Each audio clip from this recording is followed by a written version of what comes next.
көп жұрт білмейді. Ойбай, қару қиын ғой, анау мынау. Бұл көп адамның назарындағы бір қате түсінік. Соны мен түсіндіре кетейін. Қару бар Америкада, адамдардың қару ұстау құқы бар адамдардың бірін-бірі өлтіру көп пе? Жоқ, қару жоқ. Адамдары халқы қару ұстауға тыйым салынған мемлекеттегі адамдардың бірін-бірі өлтіру көп пе? Керісінше. Қару ұстамайтын Совет одағы елдері, Ресей, Қазақстан, тағы басқа елдер, немесе қару ұстауға тыйым салынған Қытай, сол сияқты елдерде адамдардың бірін-бірі өлтіруі Америкадан артық. Бұл кәдімгі қоғамдық статистика. Отбасы зорлық зомбылығы сол қару ұстайтын елде ең төмен. Ал отбасы зорлық зомбылығынан, еркектердің арақ ішіп алып келіп әйелдерді ұрып соғуынан, немесе жүрегіне кек ұялаған әйелдердің өзіне қорлық көрсете берген еркектен әбден ол мас болған кезде кек алуынан болатын өлім жітім, ер мен әйелдің махаббат сақабатынан, немесе отбасыдағы кикілжіңінен, ұзақ уақытты қорлығынан өлім жітім және қылмыс жасау осы Совет одағы елдерінде ең көп. Совет одағы елдеріндегі әйелдердің құқының тапталуы дүниеде ең алдыңғы орында тұрады. Оның ішінде Қазақстан бар. Қазақстандағы әйелдерге бүкіл дүние жүзінің жаны ашитындай деңгейде. Біз сол ортадан шыққанбыз. Қазақстандағы әйелдердің қандай құқы тапталатынын білеміз. Ұят болады, тыныш, басқалар не дейді? Ойбай, ұят.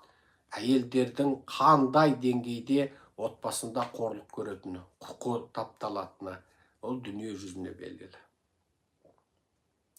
Ал қару дейтін мәселе, көп адамның қолына, жаңа көзіне қауіпті көрінетін қару дейтін нәрсе анығында әлсіз қауымның құқын қорғайды. Әйел заты қолында қару болса, еркек оған зорлық зомбылық жасай алмайды, күйеуі болса да. Азаматтардың қолында қару болса, тек қару ұстау құқы бар полиция, прокуратура, судья, ұлттық қауіпсіздік оларға құқық жасай алмайды.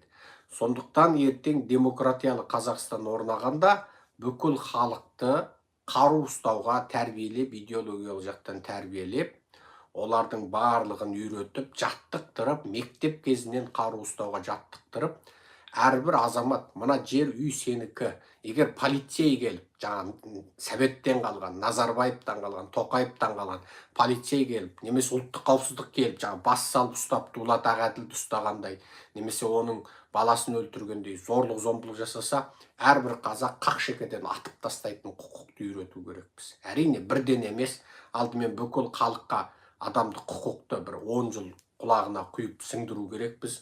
Бүкіл кемалат жасынан асқандарды қару ұстауға тәрбиелеу керекпіз. Әрине психикалық ауытқуы барлардың қару ұстау құқы болмайды, психикалық тесттен өту керек. Содан кейін кәдімгі бүкіл қазақ қолында қару ұстап жүретін болу керек. Сол кезде полицей адыраңдай алмайды, КМБ адыраңдай алмайды, күштік құрылымдарда шексіз билік тыйым салынады. Совет одағы халықтарында бір синдром бар. Жалпы диктаторлық елдердің халықтарында бір синдром бар. Форма киген адамды көрсе, екі тізесі тірілдейді. Форма киген адамды көрсе, екі тізесі тірілдейді. Форма киген адам форма киген сәттен бастап өзін құдай сезінеді. Ұлттық қауіпсіздік комитетінің куәлігін қолына алғандар бітті, енді білген қылмысты істеймін дейді.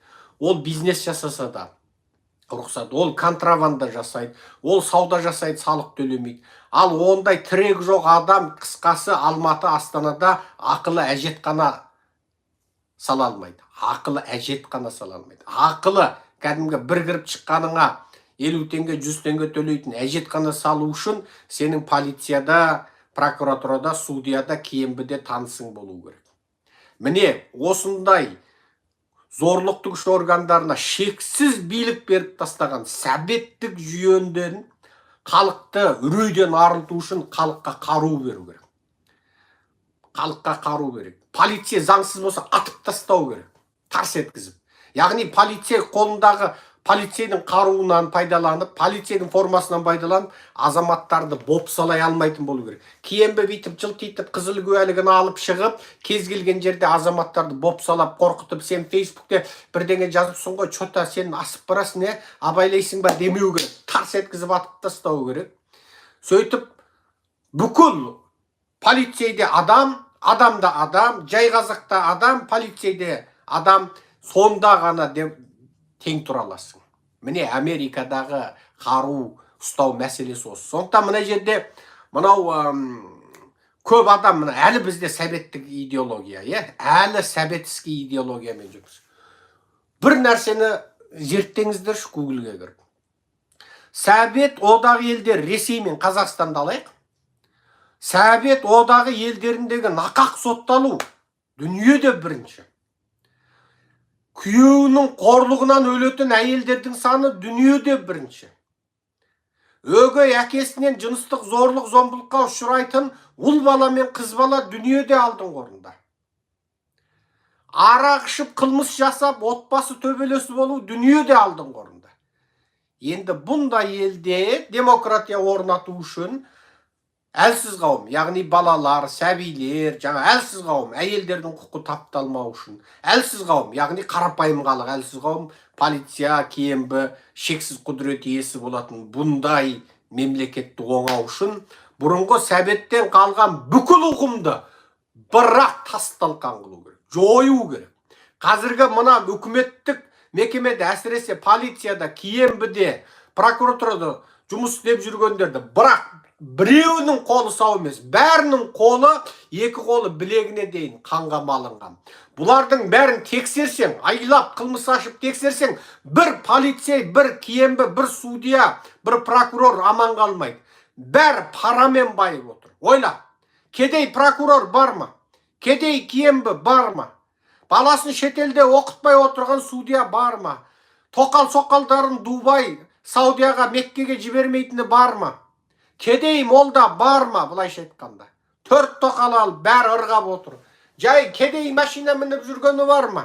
Қазақстанда кім кедей? Жай тірегі жоқ, жай қарапайым халық кедей. Біз кімді азат қылмақшымыз?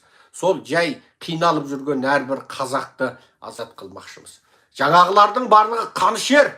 Олардың барлығы қанішерлер. Екі қазақтың қанын сүліктей сорып, сол үстем тап болып үйісіп, Назарбаев орнатқан жүйеге жаңағы паразит құрттар болып жабысып, сол бірін-бірі қорғап, сөйтіп өмір сүріп отыр.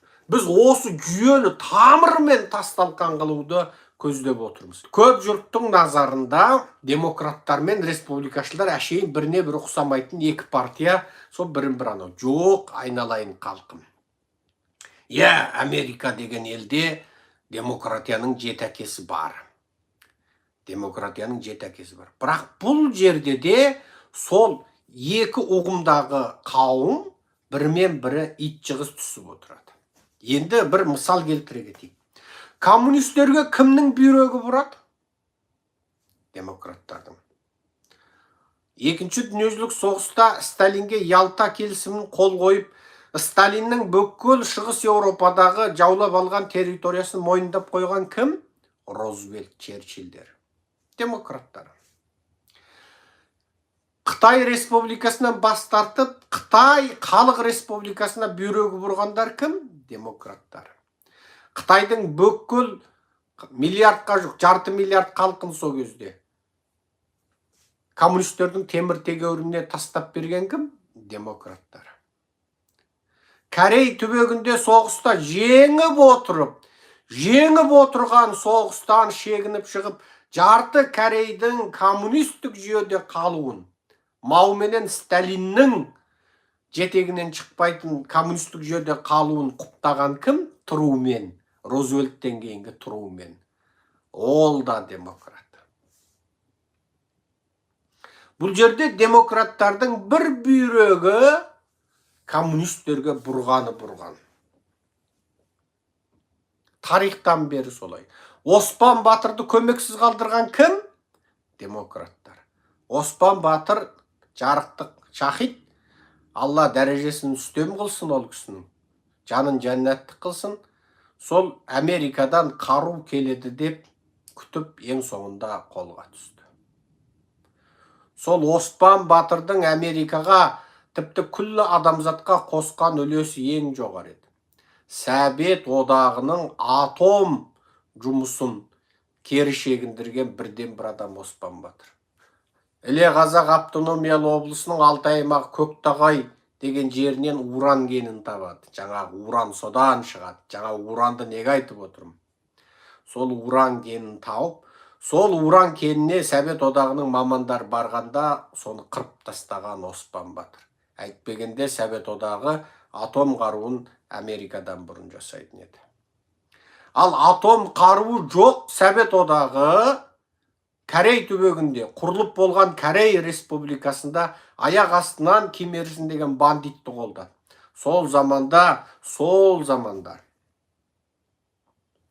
Жапонияда әскери базаны басқарып отырған американдық генерал осы соғысқа жоба жасайды. Яғни тіке Манчурияны, қазіргі Қытай құрамында Манчурияны тіке бомбалау, Тайванда жатқан Чан Кайшиді әкеліп Пекинге шабуыл жасау, Бохай теңізіне, яғни Пекин Тяньжиннің қасындағы ішкі теңіз бар, сол Бохай теңізіне Чан Кайшидің әскері шабуыл жасау, ал Америка тікеден тіке Манчурияны бомбалап, Корейге Қытай тараптан келетін бүкіл темір жол, бүкіл көпірге дейін бомбалап жарып тастау, осының бәр жоба Вашингтонға барғанда өтпей қалады. Неге? Вашингтондағылар, демократтар, олар Қытай коммунистері менен Совет коммунистеріне бүйрегі бұрып тұрды. Сөйтіп бір Корей екіге жіктеліп қалды. Демократтардың бір бүйрегі коммунизмге бұрғандығынан Корей түбегі екіге жіктеліп қалды. Міне қазіргі Корейдің өзі оңтүстік Корей, солтүстік Корей болып, біреу дүниедегі ең өскен өркендеген ел болып, біреу дүниедегі ең сорлы ел болып, ең жауыз ел болып отырған содан.